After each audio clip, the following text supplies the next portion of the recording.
That seat is for family, sir. Walter Mercer looked down at the white card tied beneath the wooden armrest. Mercer family. The letters were written in his granddaughter's careful hand. Then he looked at Captain Nolan Price, the young officer blocking the aisle. I am her family. Nolan removed the card anyway. He folded the blue ribbon around it, checked the tablet in his hand, and pointed toward a row of metal chairs beside the rear doors. Walter did not argue. He lifted the worn leather box beneath his arm and began the long walk to the back of Franklin Hall. The captain never noticed the dented brass compass inside that box. He never saw the four-star general's name engraved across its back. And he had no idea that the man he had just removed from family seating was the reason that General was alive to stand on the stage. Morning light poured through the tall windows of Franklin Hall, catching on polished shoes, brass buttons, academy banners, and the raised phones of several hundred families. At 82, Walter moved more slowly than most of them. He wore a dark blue suit that had been hanging in the back of his closet for more than 20 years. The fabric had faded across the shoulders. One cuff had been repaired with black thread borrowed from a motel clerk the night before. His shoes were old, but carefully polished. He had cleaned them before sunrise beside a humming ice machine while the rest of the motel slept. Walter had driven 612 miles to reach the academy. His silver sedan had pulled hard to the right for most of the trip. The heater worked only when the engine was climbing. He had stopped twice to stretch his back and once to press his suit beneath a stack of warm towels. None of that had bothered him. Keeping a promise rarely did. Being prevented from keeping one was different. Across the hall, Cadet Emily Mercer waited with the other members of the commissioning class. Her dark uniform was pressed. Her blonde hair was secured beneath her cover. Her shoulders were square, but Walter saw her pressing her thumb against her forefinger. She had done that since childhood whenever she was nervous. The moment she saw him beside the chair, relief crossed her face. Then she noticed Nolan. The relief disappeared. She reserved this seat for me, Walter said. Nolan held up the tablet. Your name is not in the verified participant manifest. I checked twice. Walter reached inside his coat and unfolded a paper invitation. The crease down the center had softened from being opened during the drive. Beneath the academy seal, Emily had written a note. Grandpa, save this. I want you there when it happens. Nolan glanced at it for less than a second. A handwritten note does not establish ceremonial clearance. My registration was confirmed. Then someone entered it incorrectly. Walter studied the young captain's face. Nolan did not appear cruel. That would have been easier to understand. He appeared certain. His uniform was flawless. His brass reflected the overhead lights. A radio wire disappeared beneath his collar, and his tablet held the seating plan, security list, timing sequence, emergency contacts, and every other piece of information he believed mattered. He had been assigned responsibility for a crowded military ceremony involving senior officers, cadets, families, and a four-star guest speaker. To Nolan, an unverified name was not a person. It was a problem. Walter raised the leather box slightly. I am supposed to pin her bars. Only cleared family participants are permitted on the stage. She submitted my name 3 weeks ago. The ceremony begins in 4 minutes. I cannot rebuild the manifest in 4 minutes. You could ask her. Nolan's jaw tightened. Cadets do not change security procedures. Walter looked toward Emily. She had moved half a step out of formation. A senior instructor motioned her back into place. Walter gave her the small nod he had used throughout her life. Stand steady. Finish what you started. She returned to attention. Nolan gestured toward the rear. General seating is available near the south exit. An usher will assist you. Walter looked once more at the chair bearing his family name. Then he looked at the card Nolan had folded into his hand. I did not come for a seat, Captain. Nolan waited. I came to keep a promise. Walter walked away before the captain could answer. The legs of the folding chair scraped softly when Walter sat near the rear doors. Emily heard the sound from across the hall. She remained at attention, but her eyes followed him. Walter placed the leather box across his knees and rested both hands on the lid. The box had belonged to his son, Daniel. Walter had opened it only twice since Daniel and his wife died in a winter highway accident 15 years earlier. The first time was the night Emily came to live with him. She had been 7 years old. She carried a pink backpack, one shoe was untied, and she kept asking when her parents were coming home. Walter had spent 24 years in the United States Army. He had moved men through darkness, read terrain beneath rain, and made decisions when radios failed. None of it had prepared him to answer that question, so he did not pretend to have an answer. He made pancakes the next morning. They were burned on one side and raw in the middle. He learned how to braid hair from a library book. He sat outside Emily's bedroom every night until she stopped waking from dreams she could not explain. When she was 10, he ran beside her bicycle until his knees hurt. When she was 16, he waited outside the driver testing office with 2 cups of coffee, one of which she was too nervous to drink. When she called from college at 2 in the morning and said she was not strong enough to finish, Walter listened until she ran out of reasons to quit. Then he told her what he had always told frightened young soldiers. Stand steady. Finish what you started. The second time he opened Daniel's box was 6 months before the ceremony. Emily had stood in Walter's kitchen, holding her commissioning letter with both hands. She was trying not to cry. Walter was doing a worse job of it. She noticed the old box on the table. Are those Dad's bars? Walter opened the lid. 2 gold second lieutenant bars rested on faded blue cloth. Daniel's initials were scratched lightly into the back of each one. D.M. Walter had pinned those same bars on Daniel's shoulders 27 years earlier. Daniel had stood so straight that Walter had needed to tell him to breathe. Emily touched one bar with the tip of her finger. Would you pin them on me? Walter had not answered immediately. For one moment, he saw Daniel's face inside hers. Then he closed the box. I will be there. Walter Mercer had never broken a promise to her. At the front of Franklin Hall, the Academy Band began its opening march. Families stood. Walter rose without assistance. The cadets entered beneath the hanging flags, their steps measured against the brass and drums. Emily found the empty chair in the second row. Then she found Walter near the south exit.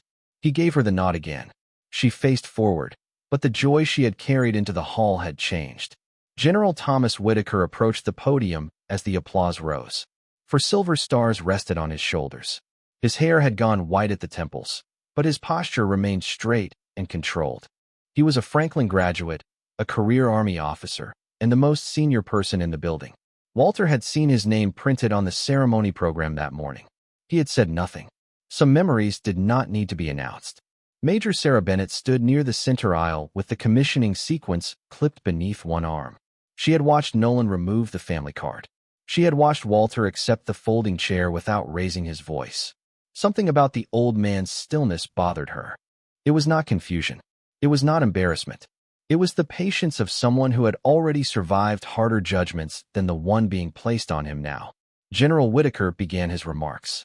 Rank gives an officer authority, he said. It does not give that officer wisdom. Wisdom begins when we listen to the people whose lives are affected by our decisions. Sarah glanced toward Nolan. He was moving along the side aisle, checking names and timing marks. Emily leaned toward her senior instructor. Ma'am, my grandfather was moved to the back. He is my pinning family member. Was he registered? Yes, ma'am. I have the confirmation email. The instructor looked toward Nolan. Captain Price is managing the manifest. The ceremony is already starting. Maintain your position, Cadet Mercer. Emily faced forward. Her jaw tightened. Nolan passed near the formation, and she spoke quietly. Captain Price. He stopped. My grandfather is Walter Mercer. His registration was confirmed. His name is not in the active manifest. I can show you the email. This is not the time to challenge the event staff. It is not an event issue to me. Several cadets heard her. None of them moved. Nolan lowered his voice. Your academy bars are already prepared on the ceremonial tray. The sequence will continue as scheduled. They are not the bars I am supposed to wear. Nolan looked toward the leather box on Walter's knees. Then he looked at Emily. Cadet Mercer, remain in formation. He walked away. Major Bennett watched Emily draw one slow breath. Sarah had served with officers who became louder when challenged. Nolan did the opposite. His voice became colder, his posture straighter, his dependence on procedure more complete. That did not make him more professional. It made him more dangerous to anyone the procedure had failed. Sarah stepped toward him. Captain, did you verify the original submission? The current manifest is the controlling document. That was not my question. Nolan's eyes shifted toward the stage clock. We are 90 seconds from the pinning sequence. Then you have 90 seconds to exercise judgment. The General's security team approved this manifest. I am not adding an unverified participant while he is in the building. Sarah looked at Walter. He is already in the building. Nolan did not answer.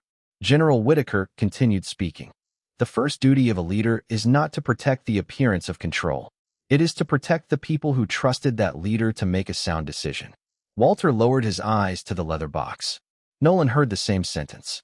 For a moment, something uncertain moved across his face. Then his radio crackled, and the uncertainty disappeared beneath responsibility. He walked toward the rear of the hall. Walter saw him coming. Nolan stopped beside the folding chair.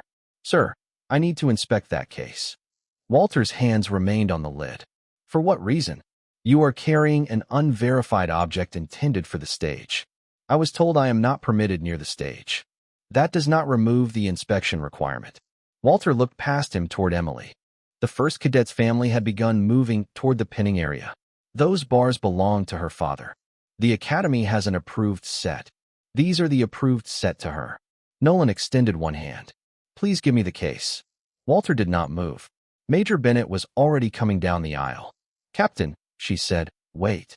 Nolan glanced at the clock again. The first cadet stepped beneath the academy seal. Applause filled the hall. Nolan reached for the box. Walter tightened his grip, but not quickly enough.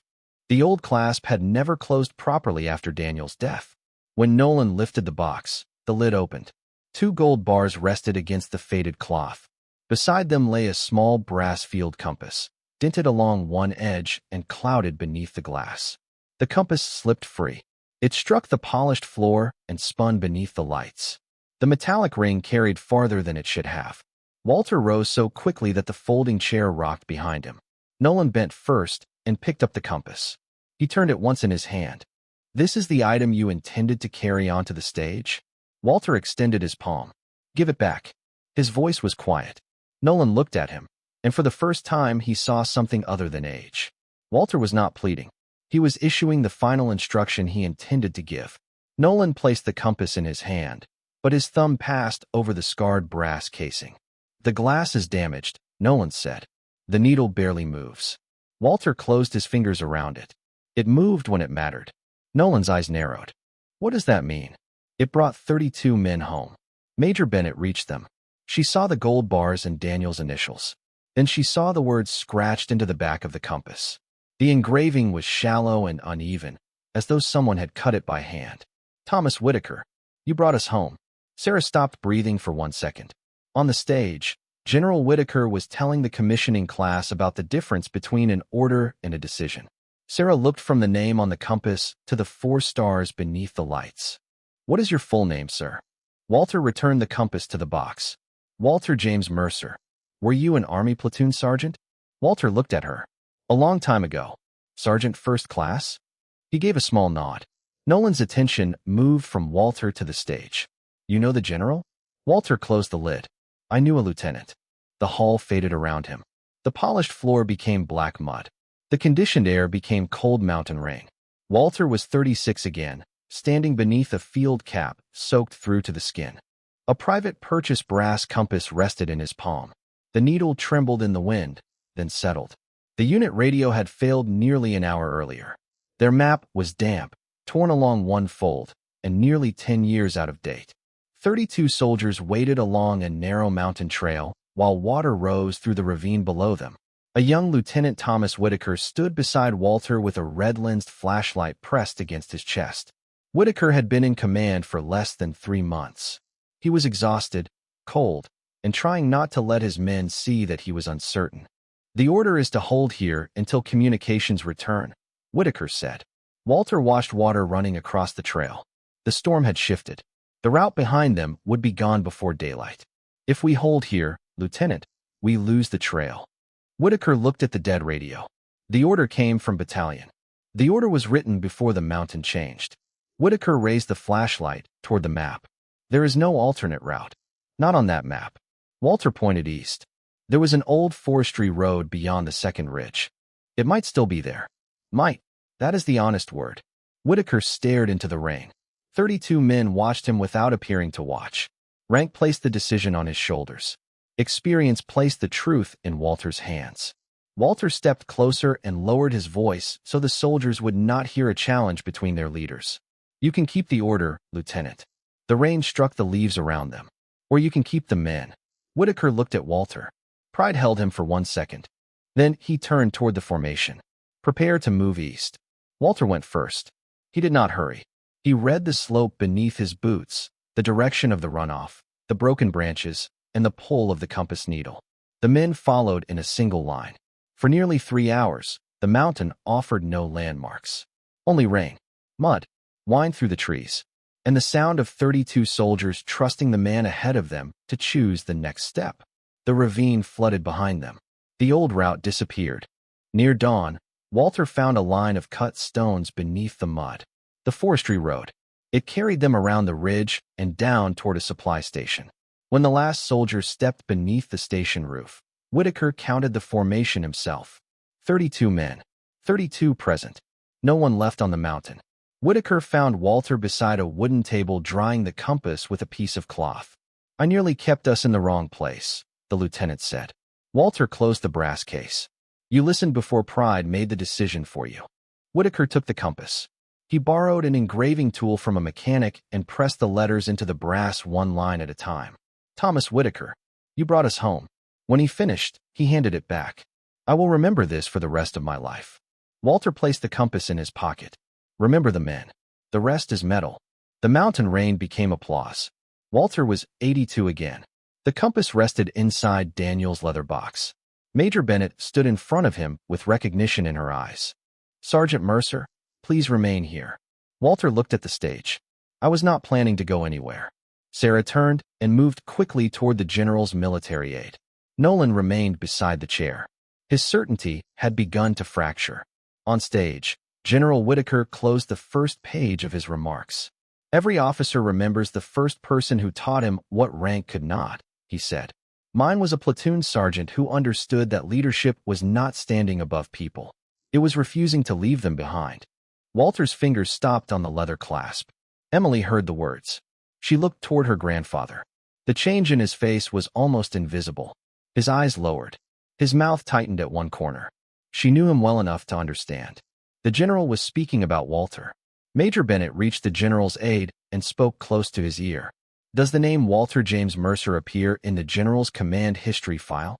The aide's expression changed. He opened the reference folder attached to Whitaker's prepared remarks. The speech staff had included an old black-and-white photograph from the Army Historical Office. A young Lieutenant Whitaker stood beneath the roof of a mountain supply station. Beside him was Sergeant First Class Walter Mercer, broad-shouldered, soaked by rain, and holding a brass compass. 32 soldiers stood behind them. Each name on the roster was marked present. The aide enlarged the image and looked toward the rear doors. The face had aged. The posture had not. It is him. Sarah checked the sequence. Emily was sixth. The third cadet was already being pinned. We need to tell the general before Mercer's name is called. The aide moved toward the stage. The fourth cadet stepped forward. Walter sat with the leather box across his knees. Nolan stood several feet away, no longer blocking him, but not yet prepared to apologize. General Whitaker continued. That sergeant taught me that maps become outdated. Conditions change. Written instructions cannot see the people standing in front of you. Nolan looked down at his tablet. For the first time that morning, the screen appeared smaller than the room around him. The fifth cadet's family approached the stage. The general's aide stepped behind Whitaker and spoke beneath the applause. Sir, Walter Mercer is here. Whitaker did not react at first. What did you say? Sergeant First Class Walter James Mercer. The mountain operation. He is seated beside the south exit. The general's face remained composed. Only his eyes changed. Where? The aide pointed beyond the officers, beyond the families, beyond the empty second-row chair that had carried the Mercer name. Whitaker removed his glasses. Walter sat nearly hidden behind a line of flags, one hand resting on the leather box. Why is he back there? Major Bennett answered from below the stage. His name was dropped from the electronic manifest. Captain Price removed him from family seating. He was supposed to pin his granddaughter's bars. Whitaker looked toward Emily. Which cadet? Emily Mercer, sir. She is next. The fifth cadet completed the oath. Applause rose and faded. The master of ceremonies approached the microphone. Cadet Emily Daniel Mercer. General Whitaker raised one hand. The microphone went silent. The hall followed. Whitaker closed his ceremony folder and placed it on the podium. Then he stepped down from the stage. No one understood where he was going. His shoes struck the polished floor with measured force. One step, then another. He passed the first row of senior officers. He passed the families holding cameras above their laps. No one lifted a phone. No one whispered. The 4 silver stars on his shoulders caught the light as he moved through Franklin Hall. Emily remained at attention, but her eyes followed him. Whitaker passed the empty chair in the second row. He saw the missing family card. He saw the program another guest had placed where Walter should have been sitting. Then he continued toward the rear. Captain Nolan Price moved against the wall to clear the aisle. His tablet hung at his side. Walter remained seated until the general reached him. Then he rose. Age made the motion deliberate. It did not make it weak. The 2 men faced each other beneath the flags. Whitaker looked at the faded suit, the polished old shoes, and the leather box held against Walter's chest. Then he saw the compass. For one moment, the 4-star general was a young lieutenant standing beneath mountain rain. He straightened. His right hand rose in a crisp salute. The entire hall held one breath. Walter returned the salute. His hand moved more slowly, but the precision remained. Whitaker lowered his hand first. Sergeant Mercer. Walter studied his face. Lieutenant. A faint smile reached the general's eyes. I have spent more than 40 years trying to deserve the lesson you gave me. Walter glanced toward the stage. You made the decision that night. I only told you what the mountain was saying. Whitaker looked at the leather box. And today, I came to keep a promise. The general turned toward Nolan. Captain Price. Nolan stepped forward. Sir. Whitaker did not raise his voice. A manifest can tell you who is expected. He looked toward the empty family chair. It cannot tell you who belongs. Nolan lowered his eyes. No, sir. Why was Sergeant Mercer prevented from participating? His name was missing from the active system. That explains the error. It does not explain your judgment. Nolan had no answer. Whitaker turned toward the stage. Major Bennett. Yes, sir. Correct the ceremonial record. Sarah moved to the microphone. General Whitaker spoke clearly enough for every person in the hall to hear. Second Lieutenant Emily Mercer will be pinned by her grandfather, Sergeant First Class Walter James Mercer, United States Army, retired. The families rose first, then the cadets, then the officers. Whitaker held out one hand toward the stage. Your granddaughter is waiting. Walter opened the leather box. The 2 gold bars rested against the blue cloth. Then we should not keep her waiting. Whitaker accepted the box with both hands. Not as an object being inspected, as something entrusted. The 4-star general walked beside Walter down the center aisle. Nolan remained near the rear wall, silent and pale. Walter passed the empty family chair without looking at it. He no longer needed the room to tell him where he belonged. Emily waited beneath the academy seal. Her posture remained formal, but tears brightened her eyes. When Walter reached her, she looked at the box. Dad's bars. Walter nodded. Your father's. General Whitaker returned the box. Walter lifted the first gold bar from the cloth. His fingers trembled slightly. Not from uncertainty. From age, memory, and the weight of 3 generations standing together in one moment. Emily held still while he placed the bar on her right shoulder. He adjusted it once, the same way he had adjusted Daniel's bar 27 years earlier. Then he pinned the second one. The hall was quiet enough to hear the click of metal against fabric. Walter stepped back. For one moment, he did not see a newly commissioned officer. He saw a 7-year-old girl with a pink backpack. He saw the teenager outside the driver testing office. He saw the college student who had called him in the middle of the night, afraid she could not continue. He saw Daniel standing inside the shape of her face. Stand steady, Walter said. Emily drew one breath. Finish what you started. The oath was administered. Emily repeated every word clearly. When it ended, the officer administering the oath stepped aside. Second Lieutenant Emily Mercer turned toward Walter. She raised her right hand and gave him her first salute as an officer. Walter returned it. The applause began softly. Then it filled Franklin Hall. General Whitaker stood at attention. Major Bennett stood beside the corrected ceremonial record. Families who had never heard Walter's name minutes earlier were now standing for him. Walter lowered his hand. Emily stepped forward and embraced him. He held her carefully, one hand against the back of her uniform, as though she were still small enough to carry home. After the ceremony, Captain Nolan Price approached near the stage steps. His shoulders were no longer rigid. The tablet was gone. Sergeant First Class Mercer. Walter turned. Nolan looked first at him, then at Emily. I owe both of you an apology. Walter waited. I trusted the system more than the people standing in front of me.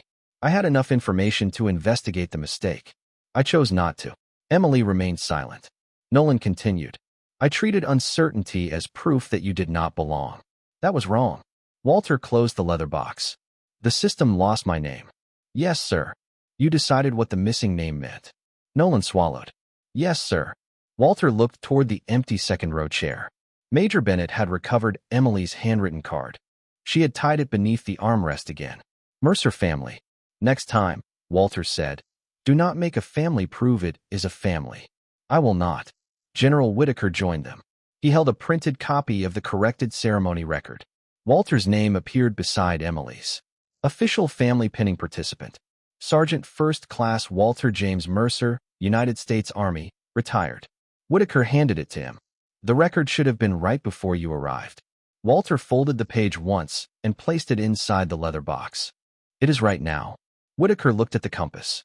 I wondered what happened to it. Walter removed it and placed it in the general's hand. You put your name on it. Whitaker traced the old engraving with his thumb. I put your lesson on it. He closed Walter's fingers around the compass. It belongs with the man who carried us home. Outside Franklin Hall, afternoon light reflected from the academy windows. Emily walked beside Walter, one hand resting lightly against his arm. At the top of the steps, General Whitaker stopped. He straightened and saluted Walter one final time. Walter returned the salute. Then he turned toward his granddaughter. The gold bars on her shoulders caught the sun. Together, they walked down the steps. Some names disappear from a screen. Some stories disappear from the record. But the people who teach us how to stand steady are never truly forgotten. Some salutes last a lifetime.